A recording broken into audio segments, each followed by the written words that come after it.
आप देख रहे हैं भारत की बात खबर। अयोध्या से समाजवादी पार्टी जुटी महासम्मेलन की तैयारी में। 26 जुलाई को शहर के एक लॉन में होगा पीडीए का महासम्मेलन। समाजवादी पार्टी जुटी महासम्मेलन की तैयारी में। 26 जुलाई को फॉरएवर लॉन में होगा पीडीए का महासम्मेलन। सपा सांसद अवधेश प्रसाद ने प्रेस वार्ता कर दी जानकारी। कहा, इसी दिन संविधान स्तंभ स्थापना दिवस है। इस दिन आरक्षण बचाओ और पीडीए का महासम्मेलन आयोजित होगा।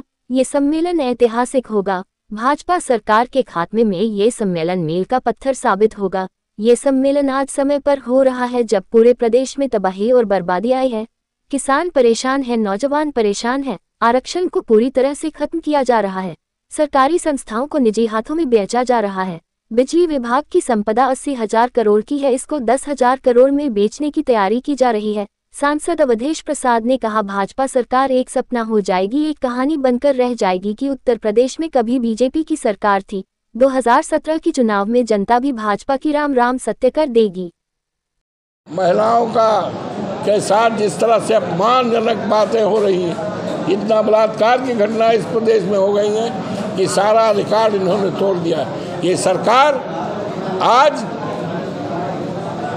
दिल्ली की 80,000 करोड़ की संपदा है, इसको निजी हाथों में 10,000 करोड़ में बेचने जा रहे हैं। ये देश को बेचने जा रहे हैं। आज इन पर इनका ध्यान है। आज इनका ध्यान है समाज को तोड़ने में, समाज में बंटवारा करने में, आपसदारी भाईचारा और गंगा जमुनी जो हमारी संस्कृति है उसको बिगाड़ने में लगे हैं। ये पीडीए सम्मेलन के माध्यम से हम इस सरकार को चेताने का और सरकार को सुधारने का और सरकार को सही सलाह देने का काम इस हमारे पीडीए सम्मेलन से होगा। इस अध्यक्ष जो हमारे हैं पार्षद जी, ये सभी साथियों से राय लेकर के नेताओं से एक संचालन समिति का गठन कर लेंगे और बहुत अच्छे ढंग से पीडीए सम्मेलन अयोध्या की धरती पर होगा, जिसका असर, जिसका प्रभाव, जिसका दूरगामी असर पूरे प्रदेश में जाएगा। और 27 में भारतीय जनता पार्टी की खात्मा की शुरुआत के लिए एक नींव डाली जाएगी। नींव का पत्थर होगा ये हमारा 26 तारीख को ये सम्मेलन। बड़ी है कि रोजाना इस प्रदेश के सभी गौशालाओं में हमारी गायें भोजन के भाव में, चारा के, पानी के भाव में, उतार के भाव में, दवाई के भाव में, रोजाना आप कहीं भी चले जाओ हमारी गायें मर रही।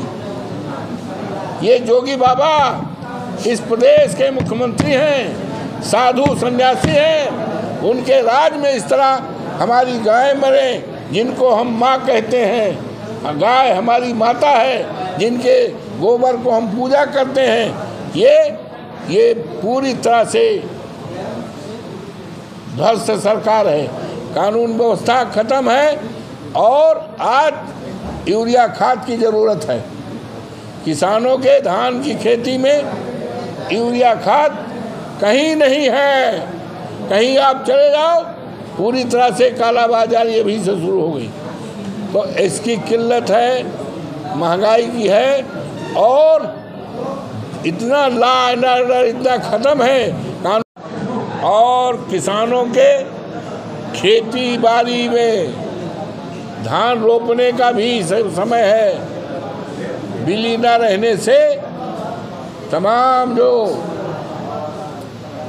रोपाई करने के लोगों के लिए अपने साधन हैं, बिजली चलते थे, वो नहीं चल पा रहे हैं। आज ये सम्मेलन ऐसे वक्त पर हो रहा है कि हमारा किसान पूरी तरह से आवारा जानवरों से और सांडों से परेशान है। उसको अपनी रात इस गर्मी और बरसात में अपनी रात घर छोड़ करके खेतों में बितानी पड़ रही है। और ये सांड खेती भी करते हैं। अभी तो खेती, धान तो अभी रोपाई हो रही है, अभी बेरन चल रहे हैं। ये सांड हमारी खेती को भी चरते हैं और जान भी लेते हैं। प्रदेश में 5,000 से ज़्यादा सांडों ने किसानों की जान ले ली है। जिस मुद्दे को विधानसभा के अंदर हमारे नेता माननीय अखिलेश यादव ने और हम लोगों ने मजबूती के साथ उठाया था, जानना चाहा था कि किसानों की खेती बचाने के लिए, सांडों से बचाने के लिए सरकार के पास क्या योजना है। सरकार कोई योजना नहीं बता पाई। केवल उतने एक उनके मंत्री खड़े हुए पशुपालन के, कहीं हाँ हमने इंतजाम कर लिया है, गौशालाओं का इंतजाम कर लिया। गौशालाओं में